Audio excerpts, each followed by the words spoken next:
Hello folks, Eric here from True North. When it comes to outdoor skills, knot tying is one of the most useful that you can learn, whether for a relaxed camping trip or a stressful wilderness emergency. But here's the mistake that many people make. They overcomplicate the learning process. They believe that they need to learn 100 different kinds of knots for 101 different kinds of applications. You don't. You need only know a few, provided that you can tie them confidently and understand some basic principles. Today, I'm going to show you 5 simple knots that will serve your most common needs. And I'll explain the basic principles behind when and how to use them. Because with these 5 knots, you can do 101 different things.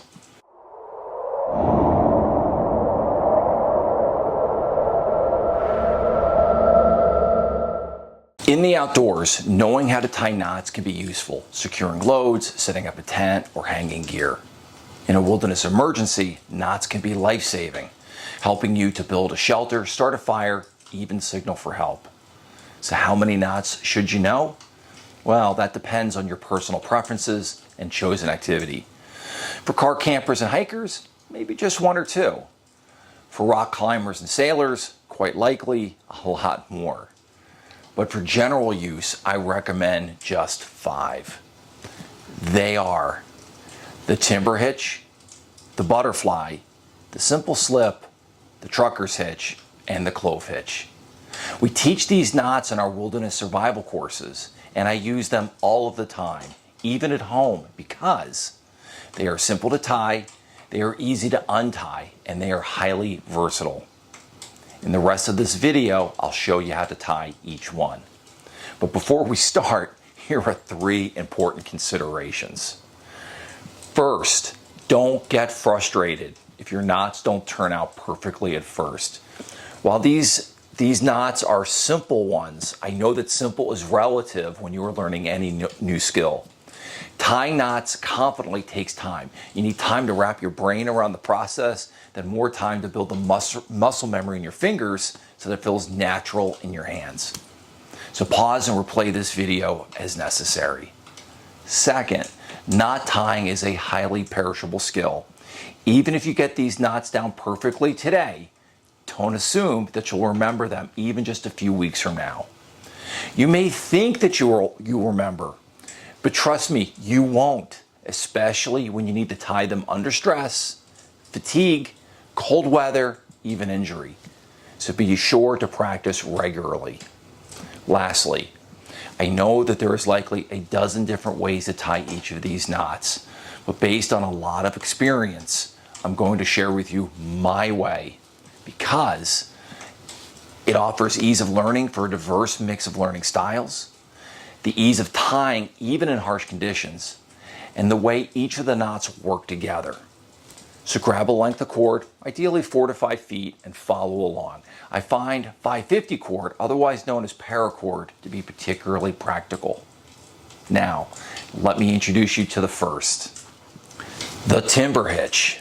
This is not a glamorous knot, but it's a highly practical one that belongs in your knot toolbox. It is a simple and effective way to attach a length of rope to an object, often a tree or a pole. It is quick and easy to tie and hold securely under steady tension. Another key benefit is that it is even easier and faster to untie even after being subjected to heavy load. Its strength lies in steady directional tension, not shifting or intermittent loads. It has long been used in forestry work and remains a classic choice among sawyers for dragging timber, hence the name. The Timber Hitch is often used for hoisting poles, raising spars, starting lashings, or for building a shelter. Here is how to tie it, along with a few important considerations. I'm going to just do it once for you, just to show you how it's done, and then I'll repeat and break down some of the different elements for it so you better understand it. That's it. That's my Timber Hitch.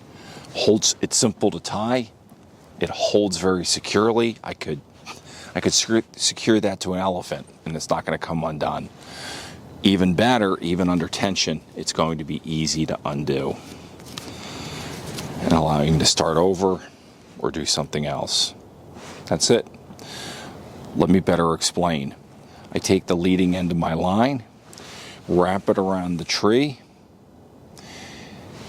drape it over or cross over that original main line, and fold it back in on itself. And then create a series of twists using that leading end of the line, such that I reach what I call the 3 o'clock portion of the tree, meaning in reference to a clock, if this is the 3 o'clock side, this would be the 9 o'clock side, this would be the 12 o'clock side, and the 6 o'clock side. This knot, this hitch technically, is meant to create pressure at the 6 o'clock side and either be tied off at the 3 o'clock or the 9 o'clock side. Why? Because this is where you're creating that friction that's going to hold that knot in place, giving it its real strength. Let me give you a few other pointers to consider.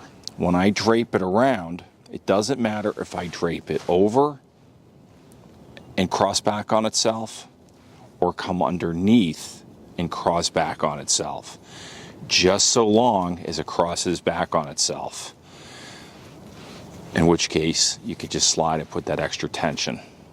If you forget and you don't cross back on itself, meaning you cross over this line, forget to fold that back and begin the twists here, it will look initially like a timber hitch, but it's not going to hold. It is eventually going to pull away, and you're not going to want that. So again, it's important. Cross over the line, fold it back on itself, either over top or under, I don't care. Begin a series of twists. It doesn't matter how many twists you have, just so long as when you cinch it, that you end this leading line and its twist at the 3 o'clock or the 9 o'clock side. There's no point creating extra twists. Beyond that point, it won't make it hold any securely. And if you don't get to that 3 o'clock side, meaning you only put enough twists into the 5 or 4 o'clock side of the tree, eventually it's going to come undone. It's really key to get that last twist to reach to the 3 o'clock side. There you have it. That's the timber hitch. Our next knot is the butterfly, also called the alpine butterfly. This knot allows you to create a secure loop at any point along your line and in virtually any size. This knot offers several advantages. It provides a strong and secure loop. It won't slip under load. It is simple to tie and relatively easy to untie. Now, I say relatively because if the knot has been heavily loaded, it may take a little bit of effort to loosen, but you'll still be able to work it free. The alpine butterfly is commonly used wherever you need a dependable midline loop for rigging, hanging gear, or creating a secure attachment point, like you'll see later with the trucker's hitch. So here we go. Okay, here's my other favorite knot, the butterfly. I like it because it's really easy to do. It's simple. Very effective. And it's easy to undo. Let me show you in small steps. I take my left hand, I drape the cord over from bottom to top. I drape it over again from bottom to top on the right side, and I drape it again bottom to top through the middle. I then take my right hand, pinch that line on the right, pull it over those other two, push it under those two, kind of have to fish it, grab it with my fingers on the other side, and as I do that, I slide out my hand. I may have what looks like a little jumble of cord, but when I pull these two ends while holding it with my right fingers, it'll pull together like this. It'll look like an ungainly knot. But then when I pull on these two lines here, you'll see that I have the butterfly. and you'll see the wings. The wings are here and here. So this knot is not going to slip. It's going to give me a useful knot.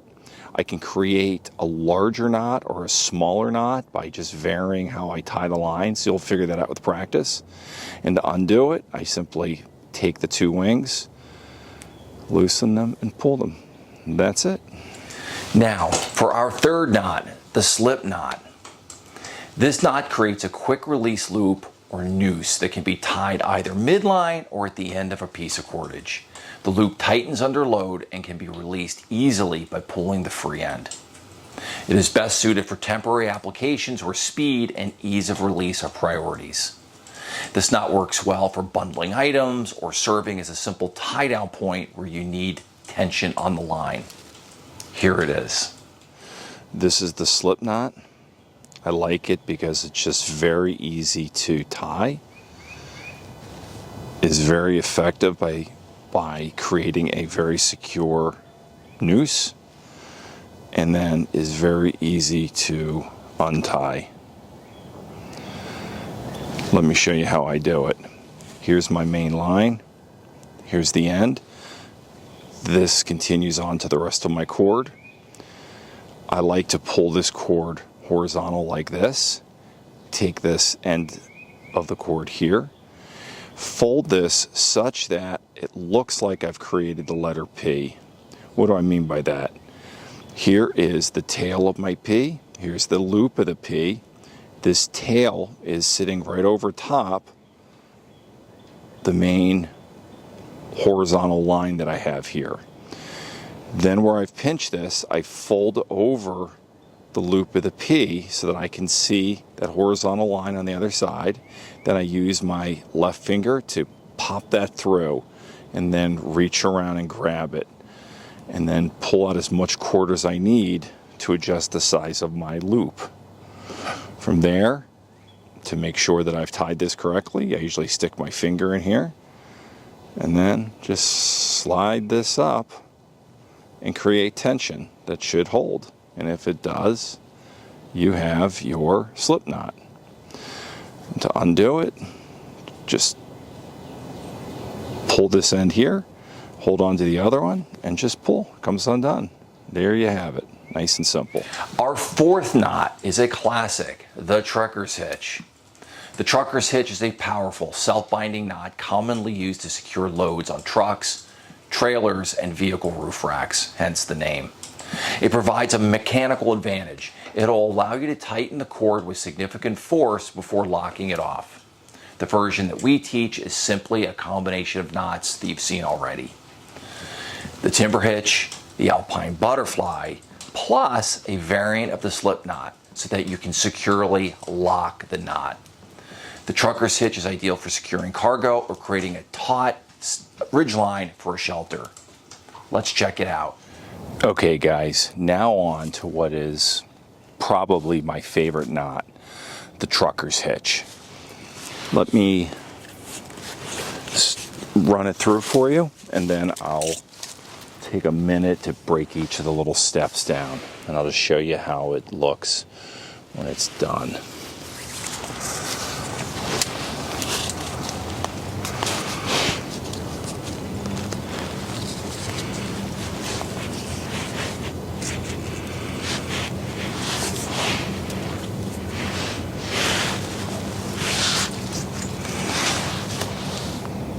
There, the trucker's hitch. Gives me a nice taut line, it's secure, it's not going to go anywhere, even if I pull on this end line. Okay, let me break each of it down. Let me better explain what I've done. I've taken this line and I started by tying it to a tree on this other end using a timber hitch. Then next I needed to create a tie-off point. I used the Alpine Butterfly that we've already worked with. This creates a nice secure loop. I wrap the excess amount of cord around this tree. I come back in on itself and I run my line through that loop. From there, I can pull on this to create torque or tension and make this line as taut or as loose as I want. To create that initial tie-off point though, I just simply take my fingers, hold this line here, drape it over and under, essentially an overhand loop, and then use that tension to slide this forward. If I don't like this loop being so big like it is right now, I can just put a little bit of tension on it and pull that back. Great. Here's the downside with this knot. If I were to pull on this line here, this is going to come undone, and that would be bad. If, for example, I had created a shelter and I stepped on this in the middle of the night, it's going to come undone. My shelter is going to come down. So after I create my tension, do my little overhand knot, over, under, and through, create that initial loop, shorten it. Then what do? I create the start of that slip knot that I showed you already. I create the P, hold it, and create this little loop. And then what do? I just drape it over my original one and just pull it. That creates a locking element, so this is not going to come undone. Here's a couple important considerations. When you go to create this tension after you've draped the main line through your butterfly loop and you pull, make sure you hold this line. I'm able to do it because of lots of practice with just my fingers, even with lots of tension. What a lot of people do is they want to grab this using their hand. This now gets in the way of creating that secondary loop that will create that initial locking point. Don't do that. Just hold it enough that it'll stay in place, drape this over, drape it under and through, and then let that slide. It'll take lots of practice to be able to create that a slide to lock this in and not lose the tension on your line, but you'll do it eventually.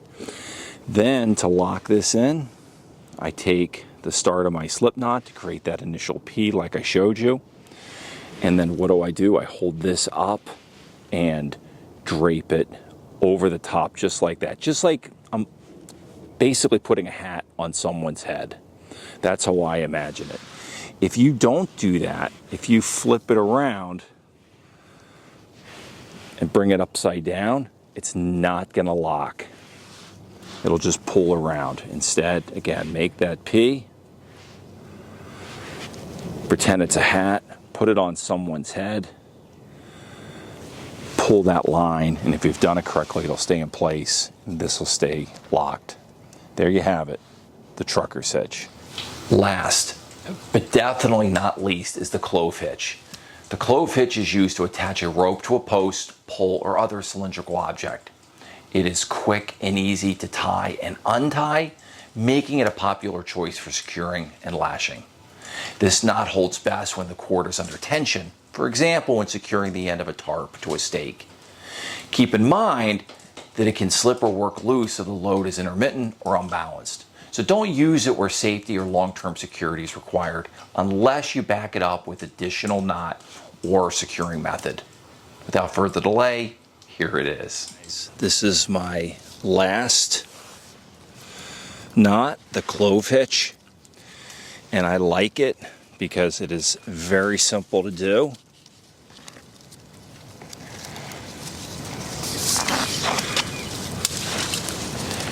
Very secure in holding in place, and even better, it is easy to undo. Let me show you how. I've secured this line using a timber hitch on the other end of this cord. I pull to get the necessary tension, drape it under my pole or my stake or whatever it is I want to tie to, and I'm just using my cord to essentially create a series of X's, like that first one there. I'll wrap it around to create another one. There's another X. And essentially create a third X by holding this piece of line, wrap it around a third time so I could drape this through and put some tension. So there's one X there, another X, and a third X. Let me repeat it one more time.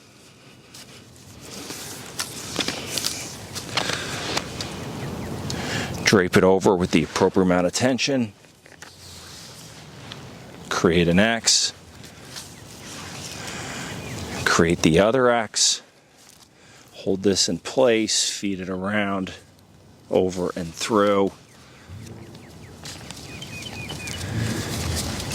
Get the necessary tension. And you can now see where I have one X, a second X, and a third X. And that's all I'm doing. And I've spread these a little bit just to better show you how it's crossing over. But when you get good and more comfortable with this, you can tie these even closer together. There you have it, the Clove Hitch. There you have it. 5 knots for 101 uses that you can tie confidently, consistently, and without hesitation.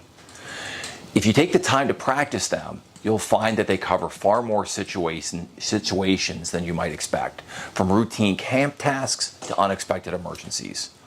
At True North, we emphasize this kind of practical confidence. Simple skills, well practiced, that hold up under real-world conditions. If you'd like to develop that kind of confidence in the outdoors, take a look at our upcoming courses. If you found this helpful, consider liking the video and subscribing to the channel. It helps us to continue to produce practical, evidence-based training for those who spend time outdoors. Until next time, stay well and stay safe.